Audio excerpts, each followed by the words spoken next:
Hello and welcome to the Nerdic Gods podcast, episode number 299. It is just me today. No Connor, no Sims. Still a good amount of news this week.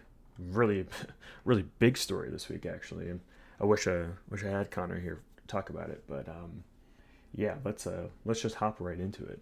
Um, Halo, not an exclusive anymore. Um, yeah, Halo was just officially announced to be getting a second remake.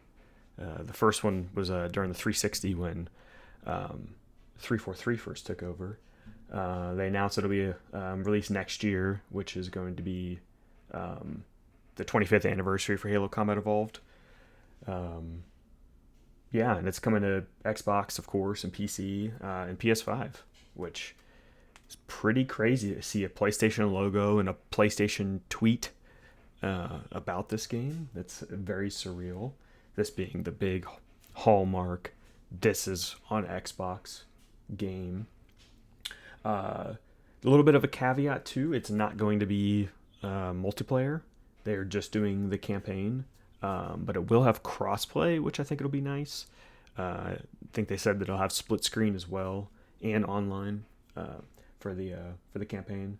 They did also show a full mission for the Silent Cartographer, which is the original demo mission for Halo One. I remember playing this demo way back in the day. Even after I already had the game, I think I had, if I forgot where my disc was, I would pop in the demo just to play Silent Cartographer because I just wanted to play more Halo. Even if I didn't know where my disc was, I think I lent it to a friend or something one time and it didn't give it back for a while. So I just played the demo disc of the Silent Cartographer mission, and you can check that out. I think it's on their YouTube channel. I think it's like 10 to 12 minutes or something like that. Looks great. Um, Definitely updated. I think they're using Unreal Engine 5. This is like their test for Unreal Engine 5 and Halo moving forward. Um, I know that we've talked about this on the show. I don't like that they keep trying to put sprint in Halo. It felt pretty good in Infinite. I'm sure it's going to feel pretty good in here. I just don't think Halo needs sprint. Doesn't really seem like they're adding a lot else to the combat, which I think is good. But I think sprint just messes with old design, especially for an old game. I don't think you need sprint in Halo 1, 2, or 3, really. They designed those games to not have sprint. I don't feel like you need to update the level as well. I think they said that they were doing a few new missions, campaign missions, which I don't know about that. I think that's kind of odd for them to announce, especially with like re-recording lines for all the characters. I don't know who's even going to be in it, and try to keep similar vibes to the missions and kind of that eerie feel of Halo 1. I don't know. I'm very hesitant about them doing missions and wonder how you even like launch the new missions. Is it just seamless or you actually going to pick something from the menu, whatever these new missions are going to be? I have a lot of questions about it. What's the price? They haven't really set a price. I think $40 is probably pretty decent, especially for only being the campaign. But I think anything more than 40 is, I think, kind of pushing it. I really think they should charge 40. I think that's a pretty fair price. Yeah, I still hope that this means they're working with porting the Master Chief Collection to PlayStation. I think that's the next step they need to do. I think just having the remake is nice on PlayStation, but a lot of these PlayStation players haven't played Halo before. And Chief Collection just kind of has everything, so hopefully that's kind of what 343 is doing next, or maybe Microsoft will get someone else to put a port out. I'm not sure. Next up, sticking with some Xbox news, there's a rumored Crash Bandicoot animated series on Netflix, going to be animated by the animators of Sonic Prime, Wild Brain Studios, which I've not watched Sonic Prime. I've never really watched any of those Sonic shows, even back in the 90s. So I don't even know what the reception of the Sonic Prime was, but Netflix really likes working with these video game IPs. They do really well with most of them, so I'm sure Sonic Prime's at least fine. I doubt it's a bad show. Crash is cool. I don't really know what you could do for an animated series for Crash. He doesn't really talk. He kind of just makes noises and dances. Unless he's like also accompanied by Coco or something, and then you just make Coco the talking character, and then Crash is just kind of the bumbling idiot. I think you can make that work, but I don't know. Who knows? But I think we're going to see a lot of these video game IP in all different forms get animated shows and movies, and it's just going to keep happening, especially Netflix. Next up, let's move to some Nintendo news. Nintendo announced a awesome LP, 8 LP Breath of the Wild vinyl box set. It's going to have, I think they said, about 130 tracks, which is huge. It's a lot. I love that soundtrack. And they also announced a smaller set if you didn't want to get the whole one. That's only going to be 2 LPs, and it's only going to have 34 tracks, which is, I think, pretty reasonable. Probably pick the best 34 just to kind of set for the smaller one. And it's going to be releasing next year, next June 19th. The artwork looks great. I think this is the first time these are being released here, so it's really cool. They also announced this week Resident Evil Requiem is going to have a Switch 2 Pro controller that'll launch alongside the game on February 27th. That controller looks very whatever. It just kind of has some Resident Evil words on it and the logo and no color. It's just black. Just very standard Pro controller. I guess at least it's the Switch 2 Pro controller, which is a really nice Pro controller. I have one now, but I don't know. I wouldn't say it, especially if they mark up the price on this one. I would just say just get the standard Switch 2 Pro controller. And with that, they also announced a Resident Evil Requiem amiibo, which is pretty weird. It's gonna be Grace Ashcroft, the main character. It's not coming out with the game though. It's coming out spring 2026. Yeah, I don't know about this. They don't really do that many amiibos that are outside of Smash. They've done Splatoon, they've done Animal Crossing, they've done the Monster Hunter ones, they've done the Mario Party ones. Most of them are, and they also did the Shovel Knight ones. And most of them are just tied to Smash, so I don't know. It's a little odd just to get a random game get an amiibo, but hey, I don't know. If this is a cool amiibo, maybe I check it out. I mean, there are rumors of Leon being in this game. There have been rumors of Leon being in this game, so I wonder if they're also going to announce a Leon amiibo. I'd 100% getting a Leon one if they announce that. Yeah, we'll have to see, because there's no image of it or anything. They just kind of announced that there will be amiibo. They'll probably show it as the game comes out or closer to the game's release. And last news story, EA announced a free-to-play Battlefield Battle Royale. It came out very quickly, too. It released a couple days ago, I think on the 28th. It's called RedSec. Looks very similar to just a Call of Duty Warzone Battle Royale, but just Battlefieldified. So destruction. Looks like there's like some artillery you can launch and destroy buildings and stuff like that. Probably a little slower paced. I have not played it or played Battlefield yet. It's going to be slower paced than Call of Duty, of course. Seems cool. They're doing like a ring of fire instead of just some, amorphous wave of whatever killing you. It's really cool that there's fire. That seems a little more cinematic to me.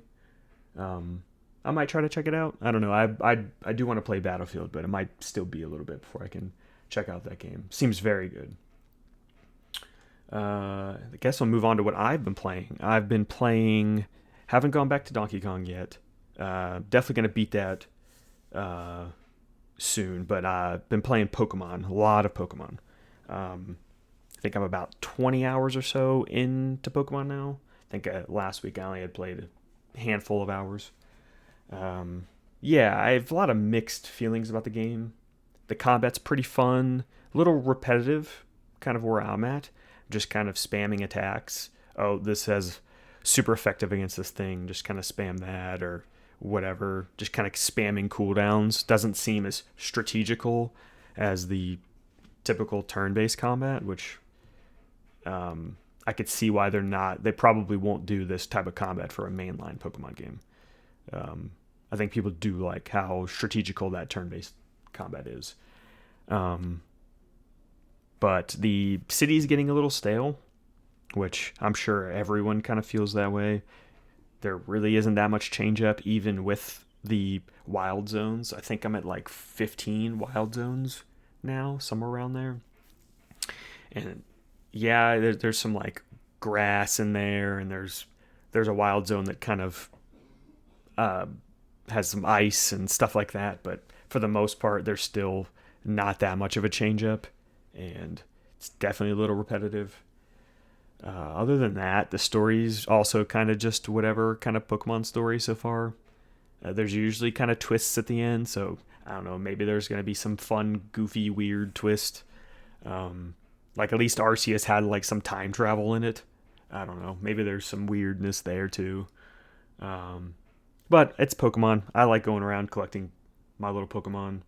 Um, yeah, then you get to these like mega evolution fights as well, where you're like these rogue Pokemon are mega evolving and terrorizing the city, so you have to go and stop them. They're kind of these big raid boss fights.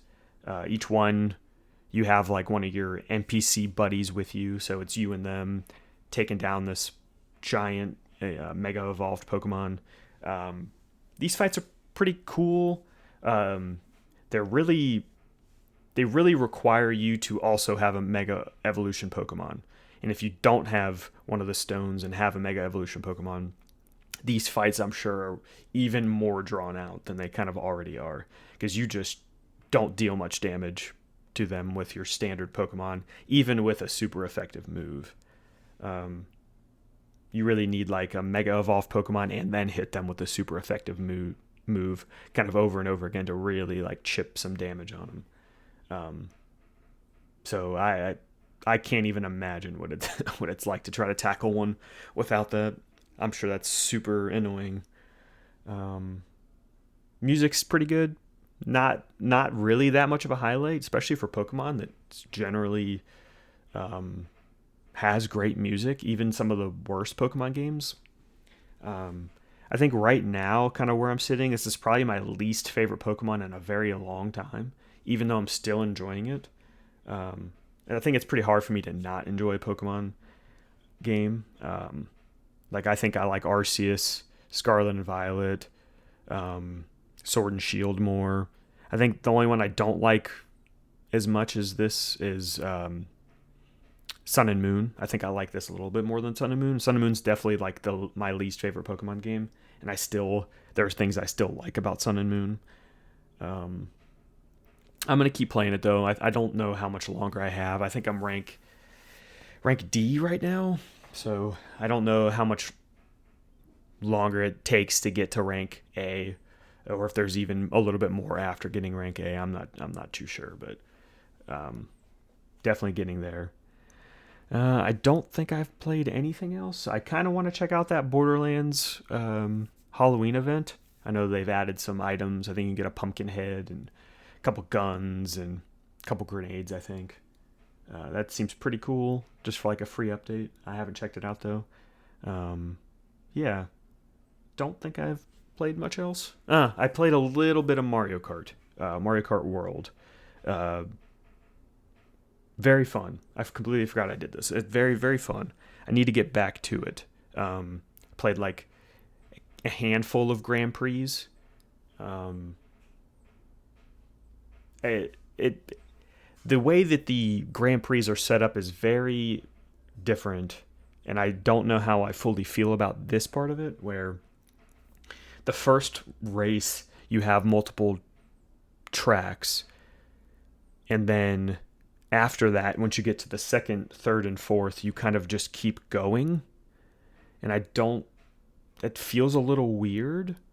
I guess it goes more to the theme of the Mario Kart world and you kind of traveling and stuff, but I kind of like just getting a track, learning a track, and then kind of racing on that track with laps. I think that's kind of a tried and true formula. But I guess on the other hand, I do respect Nintendo trying something new with this game. I didn't play on my Switch 2, so I haven't even tried doing like the free roam and seeing what just driving around that open world even is like. But yeah, I gotta get a feel for it, but I don't know if I like that quite as much. But I got to get back to it. There's a lot of racers from what I can tell. A lot of costumes to unlock too, which is cool. They got rid of the changing up your car parts, so you can't really change up your tires or have a different glider or anything like that, which I think I'm fine with. There's still a lot of different karts to try out, all the different types, the bikes, the scooters, the carts, and the cars. There's even like these kind of like more sled carts, which are pretty cool. But yeah, I know that some people are probably pretty upset that you can't change the tires or change anything like that. I don't think it's really necessary. It was cool that 8 did that, but I'm not missing it that much.